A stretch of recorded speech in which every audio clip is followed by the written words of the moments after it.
ਪੰਜਾਬ ਦੀ ਰਾਜਨੀਤੀ ਦੇ ਵਿੱਚ ਇੱਕ ਵਾਰ ਫਿਰ ਤੋਂ ਹਲਚਲ ਛਿੜ ਗਈ ਹੈ।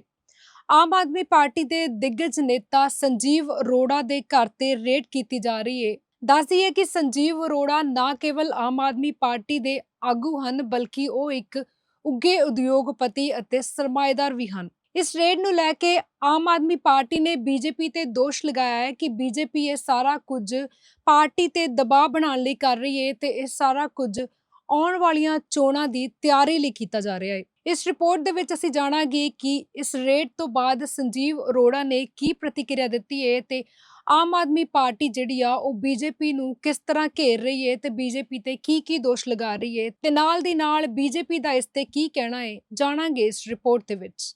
ਆਮ ਆਦਮੀ ਪਾਰਟੀ ਦੇ ਦਿੱਗਜ ਮੰਤਰੀ ਸੰਜੀਵ ਅਰੋੜਾ ਦੇ ਘਰ ਐਨਫੋਰਸਮੈਂਟ ਡਾਇਰੈਕਟੋਰੇਟ ਯਾਨੀ ਈਡੀ ਵੱਲੋਂ ਰੇਡ ਕੀਤੀ ਗਈ। ਜ਼ਿਕਰਯੋਗ ਹੈ ਕਿ ਜਾਂਚ ਏਜੰਸੀ ਦੀਆਂ ਟੀਮਾਂ ਸ਼ੁੱਕਰਵਾਰ ਸਵੇਰੇ ਕਰੀਬ 7 ਵਜੇ ਹੀ ਲੁਧਿਆਣਾ ਵਿਖੇ ਉਹਨਾਂ ਦੇ ਘਰ ਪਹੁੰਚ ਗਈਆਂ। ਇਸ ਤੋਂ ਬਾਅਦ ਆਉਣ ਜਾਣ ਤੇ ਰੋਕ ਲਗਾ ਦਿੱਤੀ ਗਈ ਅਤੇ ਜਿਸ ਸਮੇਂ ਇਹ ਰੇਡ ਹੋਈ ਉਸ ਸਮੇਂ ਮੰਤਰੀ ਜਿਹੜੇ ਨੇ ਆਪਣੇ ਘਰ ਦੇ ਵਿੱਚ ਮੌਜੂਦ ਨਹੀਂ ਸਨ। ਦੱਸ ਦਈਏ ਕਿ ਸੰਜੀਵ ਅਰੋੜਾ ਨਾ ਕੇਵਲ ਆਮ ਆਦਮੀ ਪਾਰਟੀ ਦੇ ਆਗੂ ਹਨ, ਸਗੋਂ ਇੱਕ ਵੱਡੇ ਕਾਰੋਬਾਰੀ ਅਤੇ ਸਰਮਾਏਦਾਰ ਵਜੋਂ ਵੀ ਜਾਣੇ ਜਾਂਦੇ ਹਨ। ਇਸ ਤੋਂ ਇਲਾਵਾ ਜਲੰਧਰ ਦੇ ਵਿੱਚ ਰੀਅਲ ਐਸਟੇਟ ਕਾਰੋਬਾਰੀ ਹੇਮੰਤ ਸੂਦ ਅਤੇ ਚੰਦਰਸ਼ੇਖਰ ਅਗਰਵਾਲ ਦੇ ਠਿਕਾਣਿਆਂ ਤੇ ਵੀ ਈਡੀ ਵੱਲੋਂ ਰੇਡ ਕੀਤੀ ਗਈ। ਸੂਦ ਸੰਜੀਵ ਅਰੋੜਾ ਦੇ ਕਰੀਬੀ ਮੰਨੇ ਜਾਂਦੇ ਹਨ ਅਤੇ ਅਗਰਵਾਲ ਦੀ ਵੀ ਅਰੋੜਾ ਨਾਲ ਰੀਅਲ ਐਸਟੇਟ ਕਾਰੋਬਾਰ ਵਿੱਚ ਸਾਂਝ ਹੈ। ਸੂਤਰਾਂ ਮੁਤਾਬਕ ਇਹ ਰੇਡ ਜ਼ਮੀਨ ਦੇ ਸੌਦੇ ਨੂੰ ਲੈ ਕੇ ਕੀਤੀ ਗਈ। ਜਾਣਕਾਰੀ ਅਨੁਸਾਰ ਈਡੀ ਨੂੰ ਸ਼ੱਕ ਹੈ ਕਿ ਮੰਤਰੀ ਅਰੋੜਾ ਨੇ ਸੂਦ ਨਾਲ ਮਿਲ ਕੇ ਹੈਂਪਟਨ ਹੋਮਜ਼ ਵਾਲੀ ਜ਼ਮੀਨ ਦਾ ਚੇਂਜ ਆਫ ਲੈਂਡ ਯੂਜ਼ ਗਲਤ ਤਰੀਕੇ ਨਾਲ ਕਰਵਾਇਆ।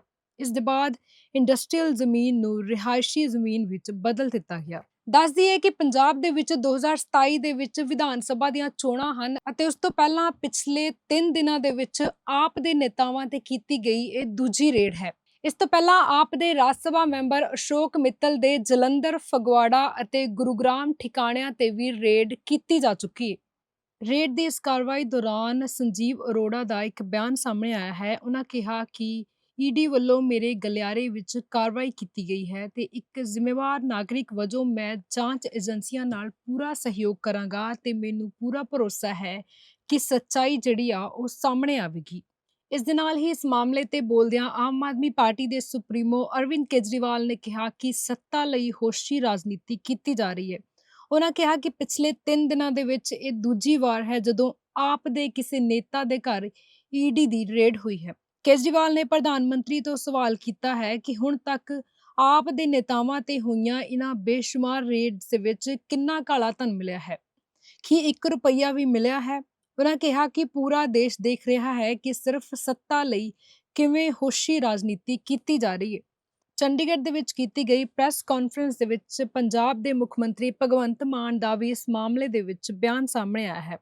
ਉਹਨਾਂ ਕਿਹਾ ਹੈ ਕਿ ਇਹ ਇੱਕ ਡਿਕਟੇਟਰਸ਼ਿਪ ਹੈ ਤੇ ਨਾਲ ਹੀ ਉਹਨਾਂ ਦੱਸਿਆ ਕਿ ਚੋਣਾਂ ਦੇ ਵਿੱਚ ਸੰਜੀਵ ਅਰੋੜਾ ਨੇ ਬੀਜੇਪੀ ਨੂੰ ਬੁਰੀ ਤਰ੍ਹਾਂ ਹਰਾਇਆ ਸੀ ਅਤੇ ਹੁਣ ਇਹ 2027 ਦੀਆਂ ਚੋਣਾਂ ਲਈ ਤਿਆਰੀ ਕੀਤੀ ਜਾ ਰਹੀ ਹੈ। ਉਹਨਾਂ ਕਿਹਾ ਕਿ ਈਡੀ, ਇਨਕਮ ਟੈਕਸ ਅਤੇ ਨੋਟਿਸ ਰਾਹੀਂ ਲੋਕਾਂ ਨੂੰ ਡਰਾਇਆ ਜਾ ਰਿਹਾ ਹੈ। ਮਾਨ ਨੇ ਕਿਹਾ ਕਿ ਬੀਜੇਪੀ ਨੂੰ ਚੋਣਾਂ ਲਈ 117 ਉਮੀਦਵਾਰ ਨਹੀਂ ਮਿਲ ਰਹੇ, ਇਸ ਲਈ ਦਬਾਅ ਬਣਾਇਆ ਜਾ ਰਿਹਾ ਹੈ। ਉਹਨਾਂ ਕਿਹਾ ਕਿ ਇਹ ਦਬਾਅ ਇਸ ਲਈ ਬਣਾਇਆ ਜਾ ਰਿਹਾ ਹੈ ਕਿ ਜਾਂ ਤਾਂ ਚੋਣ ਨਾ ਲੜੋ ਤੇ ਜਾਂ ਫਿਰ ਵਾਸ਼ਿੰਗ ਮਸ਼ੀਨ ਰਾਹੀਂ ਸਾਫ਼ ਹੋ ਜਾਓ। ਉਹਨਾਂ ਨੇ ਕਿਹਾ ਕਿ ਅਜਿਹੇ ਕੇਸਾਂ ਦੇ ਵਿੱਚ ਕੁਝ ਵੀ ਸਾਹਮਣੇ ਨਹੀਂ ਆਉਂਦਾ ਤੇ ਲੋਕਤੰਤਰ ਨਹੀਂ ਸਗੋਂ ਡਿਕਟੇਟਰਸ਼ਿਪ ਹੈ। ਭਗਵੰਤ ਮਾਨ ਨੇ ਕਿਹਾ ਕਿ ਇਹ ਲੋਕ ਜੰਗਲ ਰਾਜ ਦੀ ਗੱਲ ਕਰਦੇ ਹਨ, ਪਰ ਹੁਣ ਬਿਹਾਰ ਦੇ ਵਿੱਚ ਕਿਹੜਾ ਰਾਜ ਚੱਲ ਰਿਹਾ ਹੈ। ਉਹਨਾਂ ਕਿਹਾ ਕਿ ਬਿਹਾਰ ਦੇ ਮੌਜੂਦਾ ਸੀਐਮ ਸਮਰਾਟ ਚੌਧਰੀ ਨੇ 3 ਵਾਰ ਆਪਣੀ ਉਮਰ ਗਲਤ ਦੱਸੀ ਹੈ। ਉਹਨਾਂ ਤੰਜ ਕੱਸਦਿਆਂ ਕਿਹਾ ਕਿ ਇਸ਼ਤਿਹਾਰ ਆਉਂਦਾ ਹੈ, ਦਾਮ ਅੱਛੇ ਹਨ, ਬੀਜੇਪੀ ਵਾਲੇ ਦਾਗ ਅੱਛੇ ਹਨ। ਅਸੀਂ ਉਹ ਪੱਤੇ ਨਹੀਂ ਜੋ ਝੜ ਜਾਣਗੇ, ਅਸੀਂ ਡਰਨ ਵਾਲੇ ਨਹੀਂ ਹਾਂ। ਭਗਵੰਤ ਮਾਨ ਨੇ ਕਿਹਾ ਕਿ ਪੰਜਾਬ ਵਿੱਚ ਇਹਨਾਂ ਨੂੰ 1-2 ਸੀਟਾਂ ਮਿਲਦੀਆਂ ਹਨ ਅਤੇ ਇੱਥੇ ਇਹਨਾਂ ਦਾ ਕੋਈ ਕੈਡਰ ਨਹੀਂ ਹੈ। ਅਖੀਰ ਵਿੱਚ ਮਾਨ ਨੇ ਕਿਹਾ ਕਿ ਈਡੀ, ਸੀਬੀਆਈ ਅਤੇ ਚੋਣ ਕਮਿਸ਼ਨ ਦਾ ਇਸਤੇਮਾਲ हथियार वांग कीता जा रहा है। Biggest democracy of the world कहा जाता है, दुनिया का सबसे बड़ा लोकतंत्र। यहाँ पर लोग अपनी मनपसंद की सरकारें चुनते हैं और फिर फेडरल गवर्नमेंट है, फेडरल गवर्नमेंट हर स्टेट का जो बनता हक है वो उनको देती है, above the politics level, above the party level. लेकिन पिछले कुछ समय से जो हम देख रहे हैं कि लोकतंत्र का गला धीरे धीरे करके काटा जा रहा है। नॉन बीजेपी जितनी भी गवर्नमेंट हैं उनको चाहे तो सीधा डायरेक्ट सेंट्रल की तरफ से फंडिंग रोक के, चाहे गवर्नर्स के थ्रू किसी न किसी तरीके से उनको तंग किया जाता है। आम आदमी पार्टी को तो बहुत ही स्पेशल निशाने पर लिया हुआ है, क्योंकि आम आदमी पार्टी एक ऐसी पार्टी है जो बहुत तेजी से बढ़ रही है। नेशनल पार्टी बन गई है, सिर्फ महज 10 साल की उम्र है लगभग।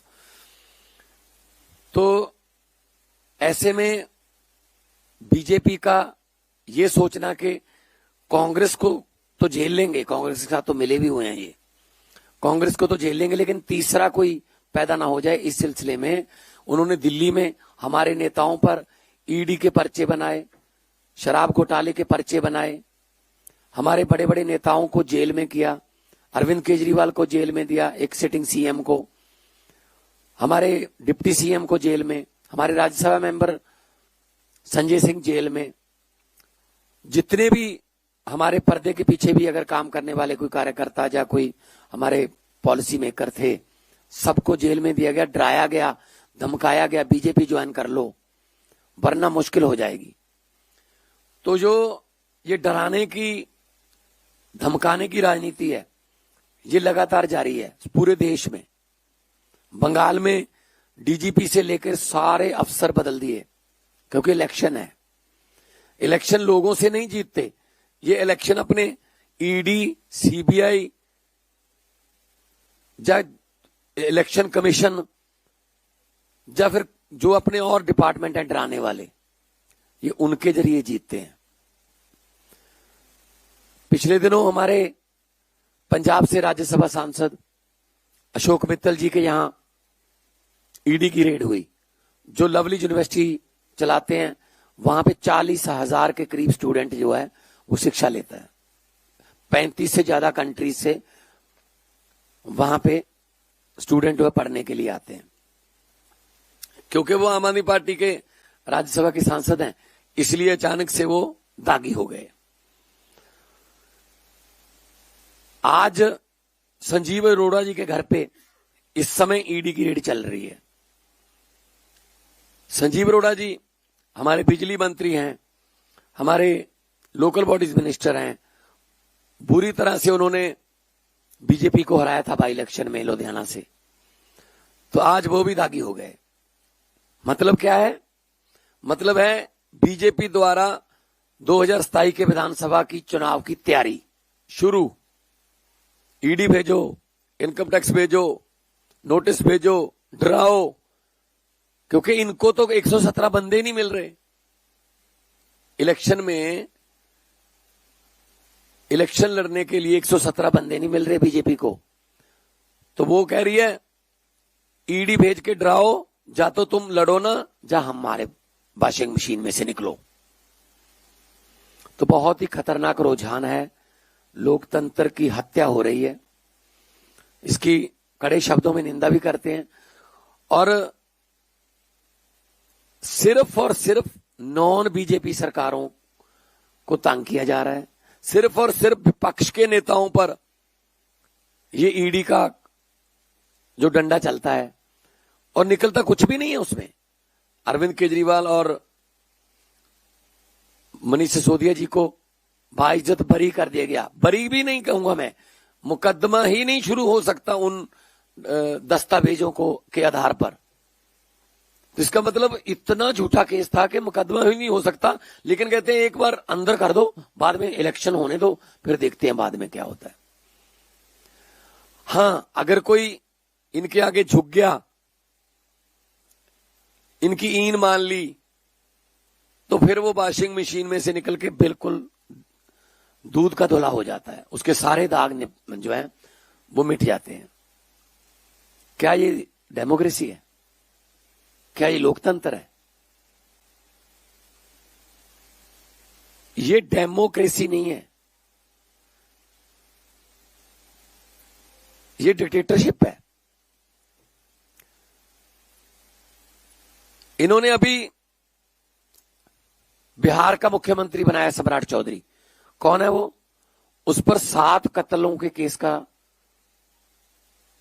पर्चा है, जेल में रह के आया है, अपनी उम्र गलत बताई है, 3 बार उसने अपनी डेट ऑफ बर्थ चेंज की हुई है, कभी वो माइनर बन जाता है, कभी वो बालक बन जाता है।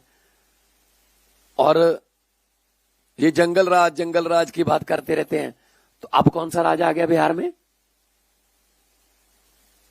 अब ये जंगल अच्छा है, जैसे वो ऐड आती है ना, दाग अच्छे हैं, तो जो बीजेपी द्वारा लगाए गए दाग हैं वो अच्छे हैं। जितना मर्जी ये हमें तंग कर ले, जितना मर्जी ये ईडी, सीबीआई, जो भी इनके पास एजेंसियां हैं भेज ले, लेकिन हम डरने वाले नहीं हैं। हम वो पत्ते नहीं हैं, खास तौर पे मैं कहना चाहता हूं, हम वो पत्ते नहीं हैं जो शाख से टूटकर गिर जाएंगे। आंधियों को कह दो अपनी औकात में रहें।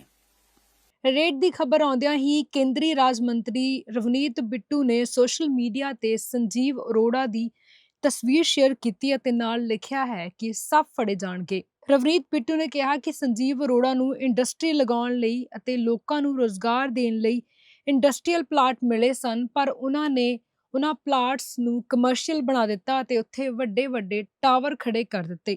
ਬਿੱਟੂ ਨੇ ਦਾਅਵਾ ਕੀਤਾ ਹੈ ਕਿ ਰਾਘਵ ਚੱਡਾ ਹੁਣ ਗਵਾਹ ਬਣ ਗਿਆ ਹੈ ਤੇ ਇਹਨਾਂ ਦੇ ਸਾਰੇ ਕਾਰਨਾਮੇ ਸਾਹਮਣੇ ਆਉਣਗੇ। ਉਹਨਾਂ ਕਿਹਾ ਕਿ ਰਾਘਵ ਚੱਡਾ ਤੇ ਸਭ ਨੇ ਮਿਲ ਕੇ ਹਮਲਾ ਕੀਤਾ ਸੀ ਅਤੇ ਮੁੱਖ ਮੰਤਰੀ ਤੋਂ ਲੈ ਕੇ ਅਰਵਿੰਦ ਕੇਜਰੀਵਾਲ ਤੱਕ ਸਭ ਨੇ ਉਸ ਨੂੰ ਘੇਰਿਆ ਸੀ।